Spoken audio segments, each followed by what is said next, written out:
সকলকে নমস্কার।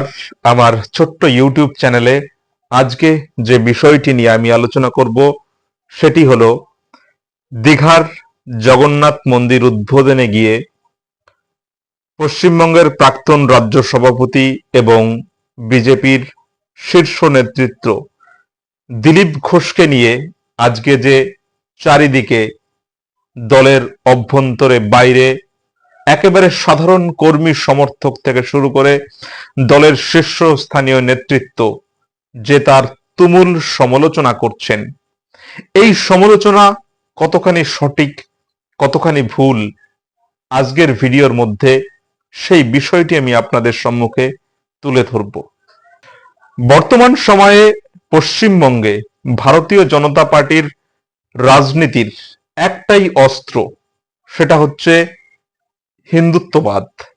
সেই হিন্দুত্ববাদের মধ্যে হচ্ছে সনাতনী সংস্কৃতির প্রচার প্রসার, সনাতনী সংস্কৃতিকে রক্ষা করা এবং হিন্দু রাষ্ট্রের এজেন্ডাকে বাস্তবায়ন করা।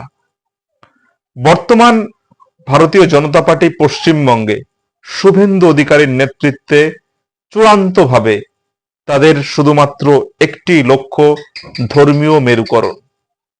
কিন্তু আমরা যদি দেখি দীঘায় যে জগন্নাথ মন্দির উদ্বোধন হলো, যদিও তার উদ্বোধন করেছেন পশ্চিমবঙ্গের শাসক দলের মাননীয় মুখ্যমন্ত্রী মমতা বন্দ্যোপাধ্যায়, কিন্তু আসলে জগন্নাথ মন্দির কিন্তু সনাতনী সংস্কৃতির একটি পরম্পরা।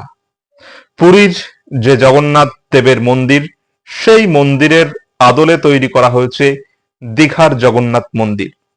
আসলে নির্দ্বিধায় এটা বলা যায় যে সনাতনী সংস্কৃতির প্রচার প্রসার করেছেন মমতা বন্দ্যোপাধ্যায়।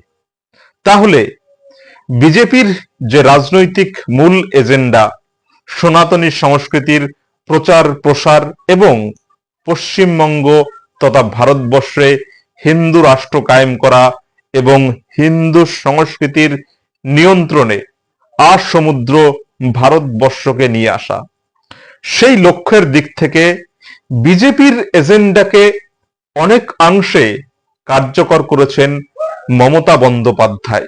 আর সেই সনাতনী সংস্কৃতির মন্দির যখন উদ্বোধনের মহেন্দ্রক্ষণ এসেছে, সেই মহেন্দ্রক্ষণে পশ্চিমবঙ্গ সরকারের পক্ষ থেকে নিজের দল, বিরোধী দল, সর্বস্তরের মানুষকে আমন্ত্রণ জানানো হয়েছে। যে আমন্ত্রণ জানানো হয়েছিল শুভেন্দু অধিকারীকেও এবং দিলীপ ঘোষকেও, কিন্তু এই আমন্ত্রণে শুভেন্দু অধিকারী অংশগ্রহণ করেননি। তিনি বিভিন্ন অজুহাত দেখিয়েছেন। তার মধ্যে একটি বিশেষ অজুহাত হলো যে ওটি কোনো মন্দির নয়, ওনার যে আমন্ত্রণ পত্র সেখানে লেখা ছিল যে ওটি একটি কালচারাল ফাউন্ডেশন, তাই তিনি কালচারাল ফাউন্ডেশন বলে সেখানে অংশগ্রহণ করেননি। কিন্তু দিলীপ ঘোষকে যখন আমন্ত্রণ জানানো হয়েছে, তিনি সগর্বে সস্ত্রী সেই মন্দির উদ্বোধনে অংশ নিয়েছেন। এখানে কি দিলীপ ঘোষ কোনোভাবেই হিন্দু সনাতন সংস্কৃতির বিরোধিতা কি করেছেন?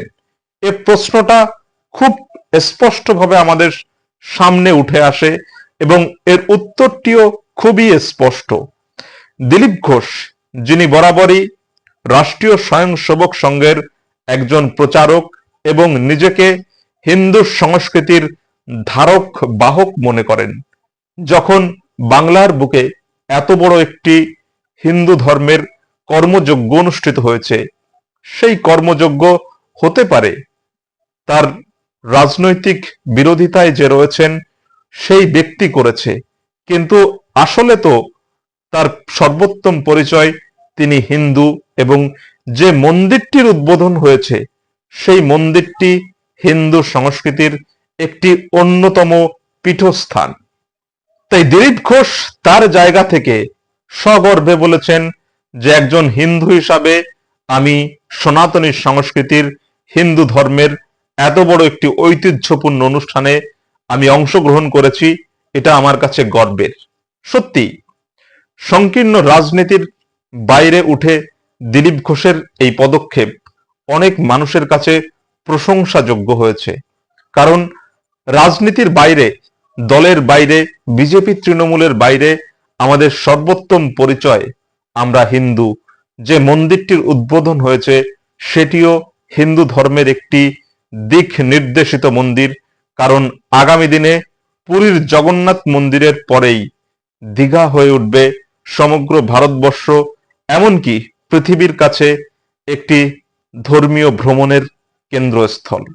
কিন্তু শুভেন্দু অধিকারী যে কারণ দেখিয়ে এই মন্দির উদ্বোধনী অনুষ্ঠানটাকে এড়িয়ে গেলেন, সেই কালচারাল ফাউন্ডেশনের বিষয়টি কিন্তু এমন কোনো ইম্পর্টেন্ট বিষয় নয়, যেখানে সনাতন ধর্মের এত বড় একটি ইভেন্ট, এত বড় একটি মন্দির উদ্বোধন হচ্ছে, যেখানে সমগ্র হিন্দু সমাজ উদ্বেলিত হয়ে উঠেছে।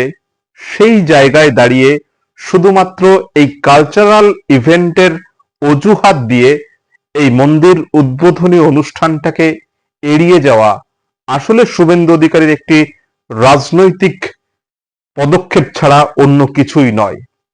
সেখানে দাঁড়িয়ে দিলীপ ঘোষ অবশ্যই একজন আদর্শ সনাতনী হিসাবে তিনি এই মন্দিরে সগর্ভে রাজনীতি এবং দলীয় কোন্দলের উপরে উঠে তিনি এই সনাতনী ধর্মের অনুষ্ঠানে অংশগ্রহণ করে লক্ষ লক্ষ কোটি কোটি সনাতনী বাঙালির হৃদয় জয় করে নিয়েছেন।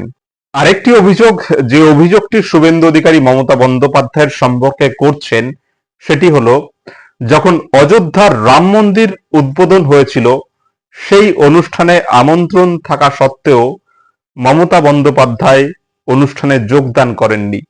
তাহলে কেন তিনিই বা তার মন্দির উদ্বোধনে যোগদান করবেন? আসলে এটা আমাদের ভেবে দেখতে হবে যে মমতা বন্দ্যোপাধ্যায় কিন্তু নিজে সরাসরি সব সময় স্বীকার করেছেন তিনি সংখ্যালঘু তোষণের রাজনীতির সঙ্গে যুক্ত। তিনি নিজেই বলেছেন যে গরু দুধ দেয় তার লাথি খেতে হয়। কিন্তু বিজেপি তো তার ধর্মীয় ব্যাপারে এরকম সনাতনী ধর্মের নীতির ক্ষেত্রে এরকম তোষণের রাজনীতি তো বিশ্বাসী নয়। কারণ এটা তো কোনো অন্য ধর্ম বা মুসলিমদের অনুষ্ঠান নয়, এটা তো সম্পূর্ণ একটি সনাতনী অনুষ্ঠান। তাহলে যারা সমগ্র বিশ্বে সনাতনী সংস্কৃতির ধারক প্রচারক হিসাবে নিজেদের সগর্বে তুলে ধরে নিজেদের সহিংস প্রচার করছে, হিন্দু রাষ্ট্রের এজেন্ডা যাদের সামনে সবসময় রয়েছে, তারা কেন হিন্দু সংস্কৃতির, সনাতনী সংস্কৃতির এত বড় একটা ইভেন্ট, এত বড় একটা অনুষ্ঠান, যে মন্দির আগামী দিনে সমগ্র ভারতবর্ষের একটা সনাতনী ধর্মের কেন্দ্র হয়ে উঠবে, সেই মন্দির অনুষ্ঠানটাকে কেন শুভেন্দু অধিকারীর মতো একজন আদর্শ সনাতনী এড়িয়ে গেলেন? আসলে সনাতন ধর্মটা যে শুধুমাত্র শুভেন্দু অধিকারীর কাছে একটি ভোট গ্রহণের বিষয়, তাছাড়া অন্য কিছু নয়, এই মন্দির উদ্বোধনী অনুষ্ঠানের মধ্যে দিয়ে প্রমাণিত হয়ে গেল। তার কাছে সবচাইতে বড় কথা যে মমতা ব্যানার্জির বিরুদ্ধে কিংবা তৃণমূল কংগ্রেসের বিরুদ্ধে যারা রয়েছেন তারাই সত্যিকারের হিন্দু সনাতনী। অর্থাৎ তার সঙ্গে যুক্ত হয়ে যে সনাতনীরা সেদিনের এই জগন্নাথ মন্দির উদ্বোধনে যারা যেতে পেরেছেন কিংবা যারা যেতে পারেননি, তারাও অন্তরে গর্ব অনুভব করেছেন। আসলে তিনি সেই সনাতনী মানুষের মন থেকে অনেকটাই সরে গেলেন। আসলে তার সনাতন ধর্ম মানে যে শুধুমাত্র ভোট রাজনীতি এবং ক্ষমতা দখল করা, এই উদ্বোধনী অনুষ্ঠানের মধ্যে দিয়ে একেবারে পরিষ্কার হয়ে গেল। সেই জায়গায় দাঁড়িয়ে দিলীপ ঘোষের অবস্থান, এই মন্দির উদ্বোধনে অংশগ্রহণ করে তিনি প্রমাণ করে দিয়েছেন যে তিনি একজন আদর্শ সনাতনী। তার কাছে ভোট রাজনীতিটা বড় কথা নয়, তার কাছে সবার আগে বড় কথা যে সনাতন ধর্মের প্রচার প্রসারে সে যারাই করুক সেই প্রসারে তিনি অগ্রণী ভূমিকা রাখেন, এবং এটাই একজন সনাতন ব্যক্তির হওয়া উচিত। ভিডিওটি কেমন লাগলো অবশ্যই কমেন্ট করে জানাবেন, এবং পরবর্তী ভিডিও পেতে চ্যানেলটিকে সাবস্ক্রাইবার করে পাশে থাকবেন। সকলকে আরো একবার নমস্কার জানিয়ে শেষ করছি।